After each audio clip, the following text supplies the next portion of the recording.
You've seen how the PDI works.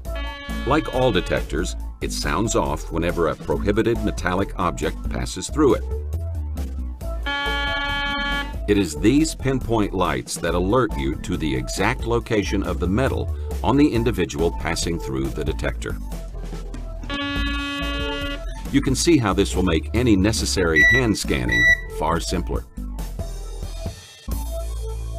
Pay close attention to these simple, basic instructions on how to use this detector to help ensure the security of the facility you're employed to protect.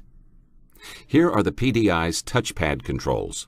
You will also note the key lock that protects the security of the touchpad settings.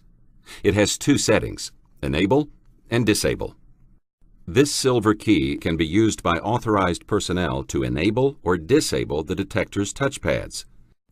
Of course, operators should use the touchpads only as instructed by supervisors. When the operate touchpad is pressed, the PDI activates all circuits and carries out automatically a complete self-diagnostic program, which is reported on the display at the same time it automatically tunes itself to its surroundings. When this is completed, the ready light appears and the word operate is displayed. This indicates that the unit is ready for screening. The green walk symbol on the entry side of the PDI will also be illuminated when the detector is ready to accept an individual. A special feature of the PDI is an infrared sensor across the archway designed to enhance detection capabilities. It improves analysis of three-dimensional detection by correlating signal responses with actual physical movement within the archway.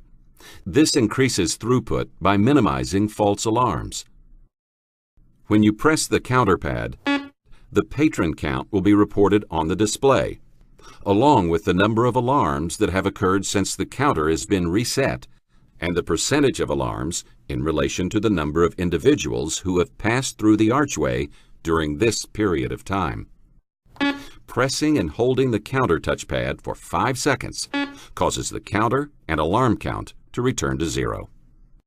Whenever anything other than the current traffic count is being displayed, pressing this touchpad causes the count to appear. You might be instructed to use this volume pad. Whenever it is pressed, the volume level of the unit's audible alarm is displayed on the panel, and that volume level can be heard. Then, by using these plus and minus touchpads, the volume can be raised or lowered. When the program touchpad is pressed, the settings that control the program and base sensitivity levels of the detector will appear. And finally, this touchpad, access, will be used by authorized personnel to make additional adjustments. The ready light indicates that the PDI is operating. This light and the green walk symbol must always be illuminated before anyone is permitted to enter the archway for inspection. The red wait symbol will appear, and the ready light will blink whenever a person breaks the infrared beam across the archway. This blinking light and the wait symbol tell you that the detector is not ready to accept any traffic. Now, let's discuss what happens when a person passing through the PDI triggers an alarm. Please come through. When an alarm sounds and the pinpoint lights illuminate, the person passing through the detector must either be asked to walk through the unit again after removing metal objects, or be inspected with a hand scanning unit to discover the offending metallic objects. Come on through. If an alarm sounds and pinpoint lights appear when a person passes through the detector again, after that person has removed metal objects, full hand scanning is mandatory, with special emphasis given the pinpointed area. These pinpoint lights will alert you to the area of the individual that requires searching and make it easier to find the metal that caused the alarm.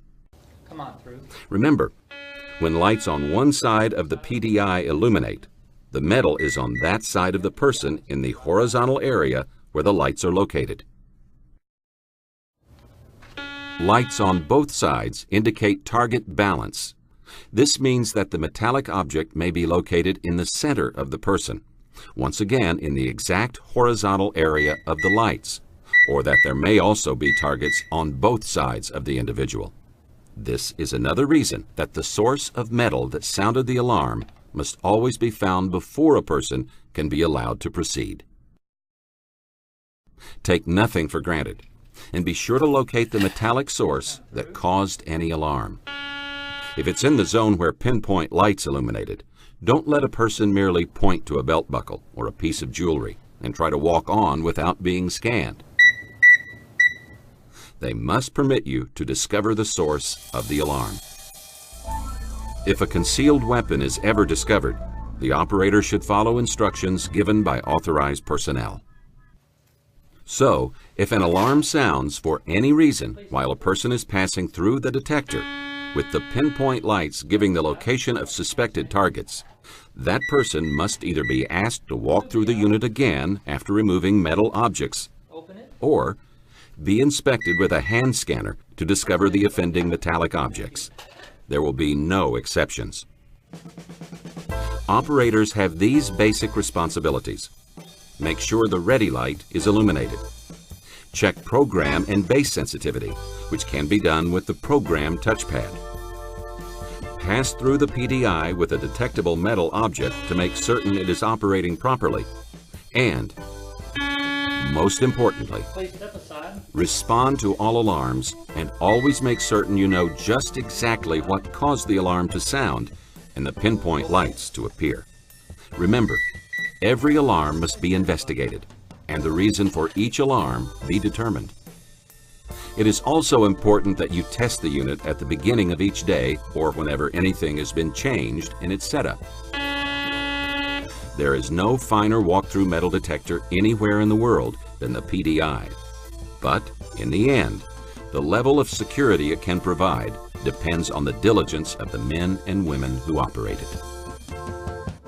This concludes the portion of this video presentation designed to help train operators to use the unit. We will now discuss the PDI itself and provide instructions for its assembly.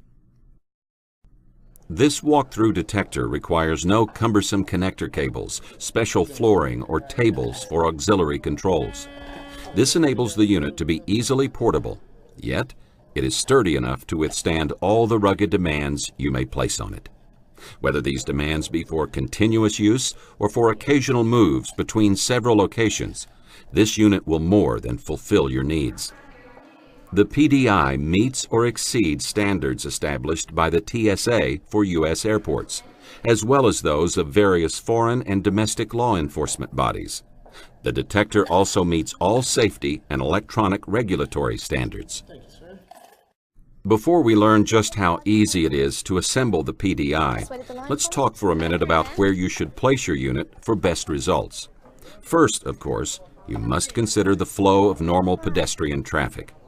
Ask yourself just exactly where the unit will be needed to fulfill your security requirements most effectively. Then, you must make certain that sufficient space is available at that location for a pedestrian waiting line and for your operators. You may need an adjacent site for an X-ray machine. Plus, you should make some provision for the area that will be necessary for manual searching of hand-carried and pocket items. Ideally, no metal detector should ever be located near a high-powered electrical apparatus or next to large metal objects, either stationary or moving. This would include elevators, escalators, or revolving doors. In addition, always try to position your PDI in a location where it is safe from rain, mist, and condensation. Next, take a few minutes to look over the manual. We urge that you take the time, right now, to study it carefully. It and this video should answer just about any questions you might ever have. Now, let's begin to assemble your new Garrett PDI. We'll watch this man follow the simple assembly instructions enclosed with every PDI. First of all, he checks to make certain that all parts of the unit have been shipped. The initial step is to lay the two side panels parallel to each other, as this man has done. Note how the two panels are positioned with the connections facing each other at the same end of both panels. This end will be the top of your unit. Also note that these infrared modules are parallel, which is necessary for the unit to operate properly. It is also essential that neither of these modules ever be covered in any way. Next, remove the detection unit from the box and take out this piece of packing foam for use in assembly. Now lay the detection unit on the foam between the two panels as shown here. These important keys to your PDI are in an envelope fastened to the back of the detection unit. As we noted earlier, the silver key can be used by authorized personnel to enable or disable the detector's touchpads. Use either of the brass-colored keys to unlock and open the door of the detection unit. Make certain that the connections on the side panels are adjacent to the D connectors of the detection unit. Use 4 of the screws and finishing washers to connect the detection unit to the 2 side panels. Fasten them snugly, but do not tighten. You must next decide on which side of the detector you want to plug in your power cord. When you decide which side you want to use, connect a short jumper cord to the outlet on that panel. Then, plug in the 2 connectors to the panels. Just listen for this click to make certain they are securely connected. All electrical connections on the PDI are D connectors. They can be plugged in only one way. Never try to force a connection. Now, use the remaining screws and washers to attach the overhead crosspiece to the side panels and tighten all 8 screws securely.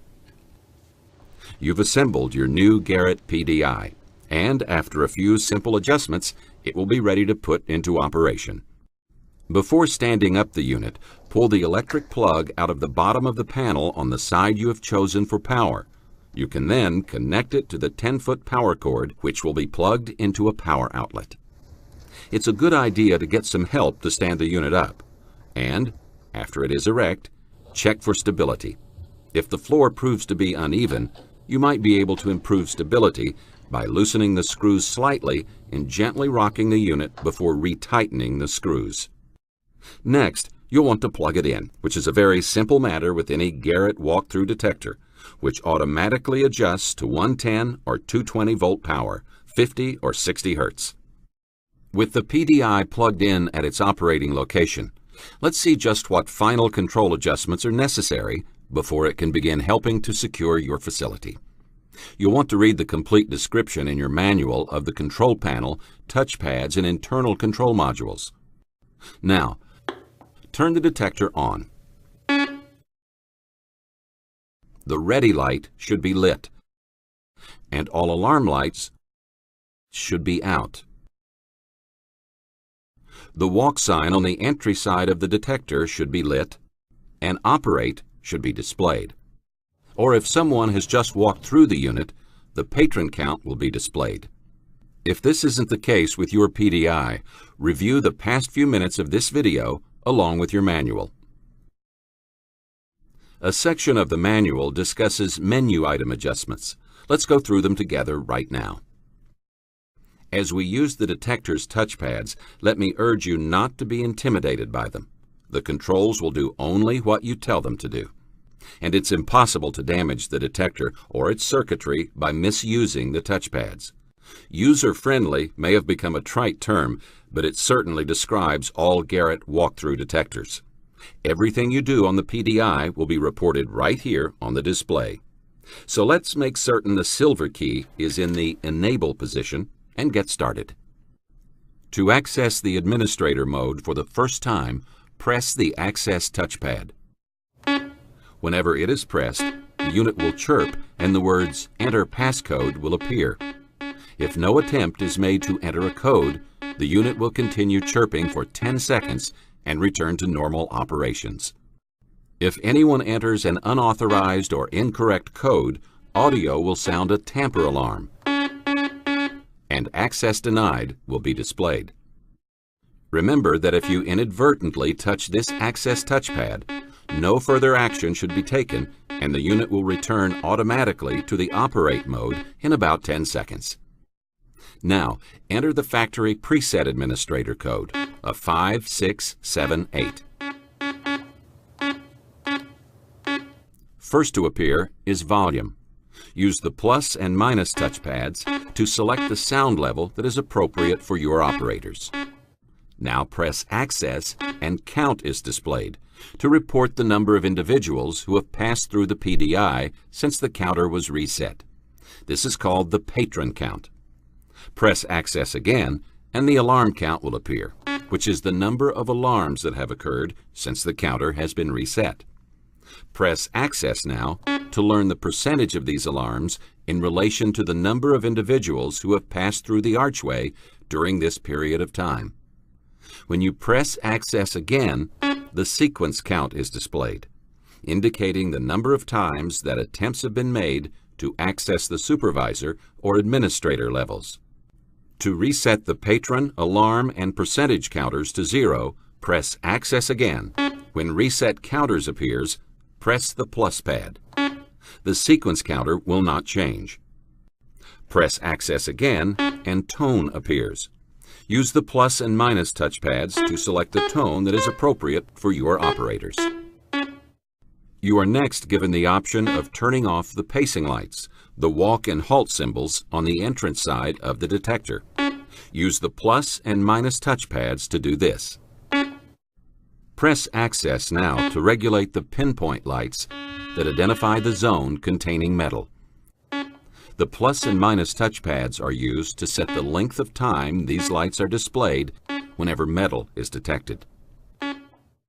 Press Access again and you have the opportunity to regulate the length of time and alarm sounds when metal is detected.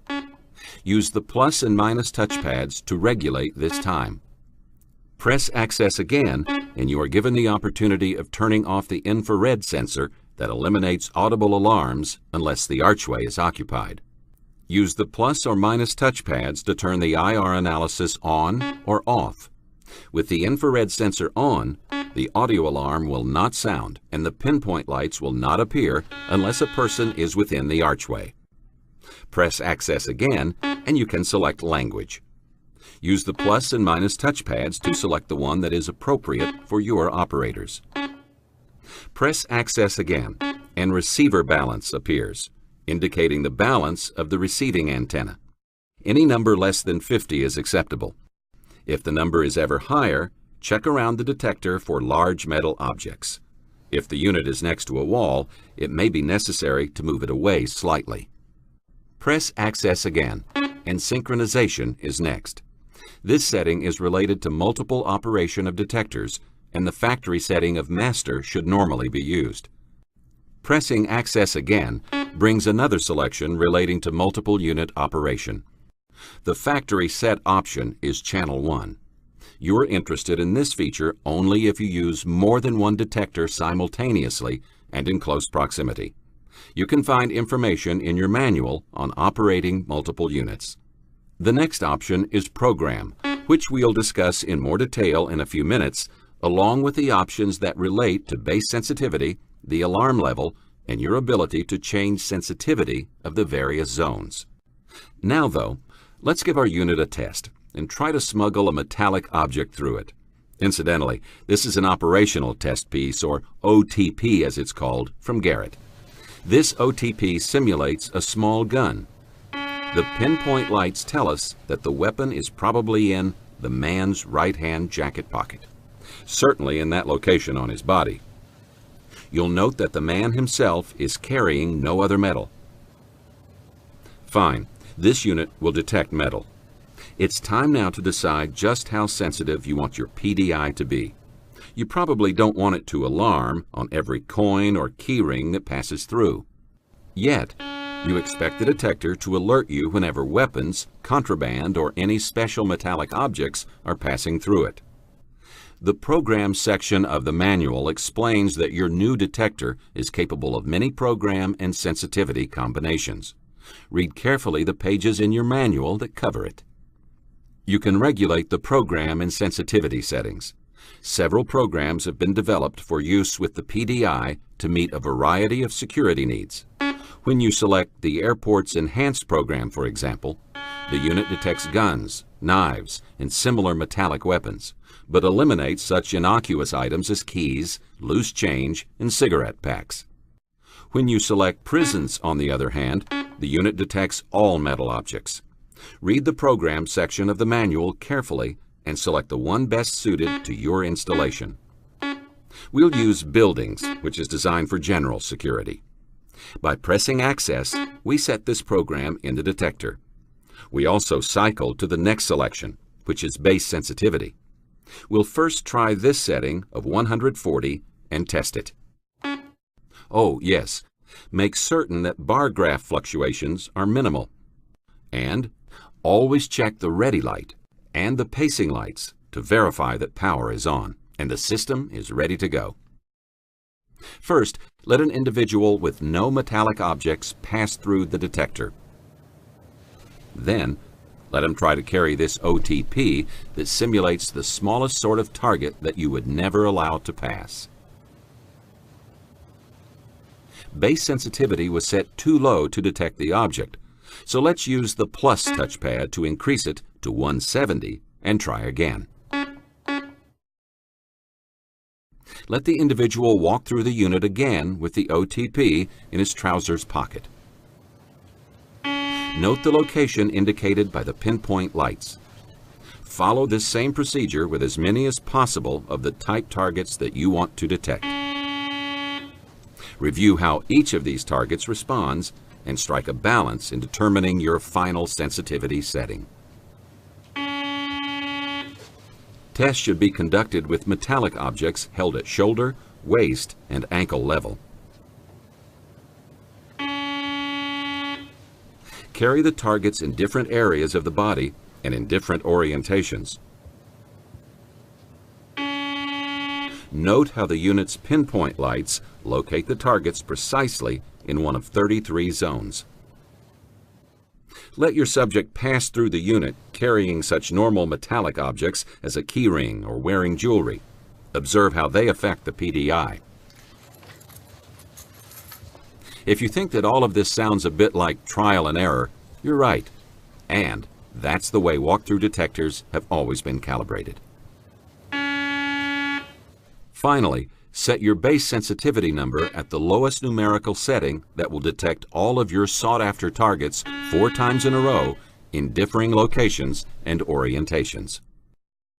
Now, however, the PDI offers an alternative method that lets you determine a precise setting for any particular target. The OTP should first be passed through the unit by an individual carrying no other metal. Note the alarm reading number that appears on the LCD. This number is the base sensitivity level that will be necessary for the unit to sound an alarm when this particular target is carried at this location and orientation on the body. Now, press the plus touchpad to reset the indicator and test the target again several more times at different locations on the body and at different orientations.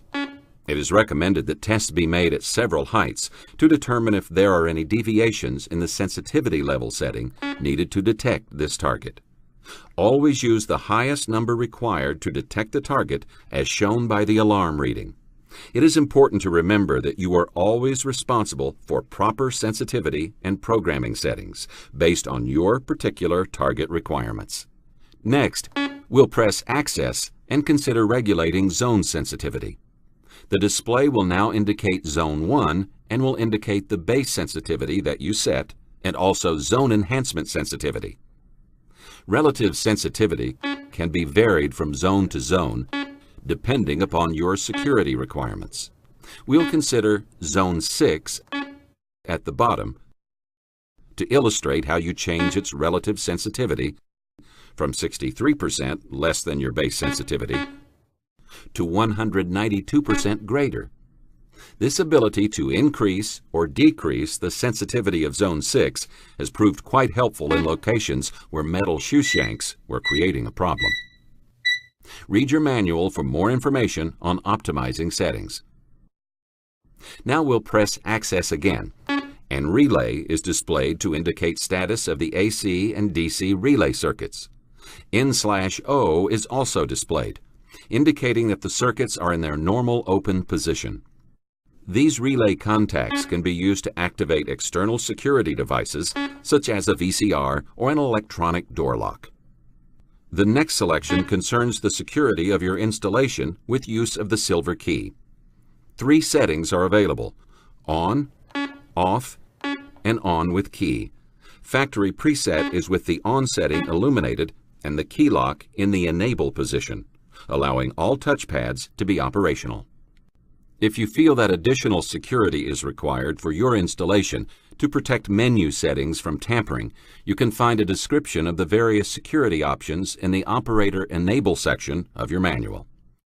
Now, access codes are set at the factory, but we strongly recommend that you change the codes once your detector has been adjusted.